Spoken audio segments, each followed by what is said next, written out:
കർക്കിടകക്കരിമേഘ ചുരുളുകൾ എങ്ങോ പോയി മറഞ്ഞപ്പോൾ, കർക്കിടകക്കരിമേഘ ചുരുളുകൾ എങ്ങോ പോയി മറഞ്ഞപ്പോൾ, ആവണി മാസപ്പുലരി പിറന്നു ആനന്ദപ്പൂവിരിയുകയായി, ആനന്ദപ്പൂവിരിയുകയായി.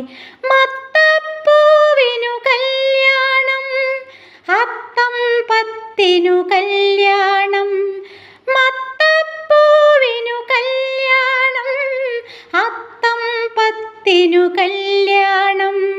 ഒത്തിരി ഒത്തിരി പൂവുകൾ വേണം ചിങ്ങപ്പെണ്ണിനെ എതിരേൽക്കാൻ, ചിങ്ങപ്പെണ്ണിനെ എതിരേൽക്കാൻ.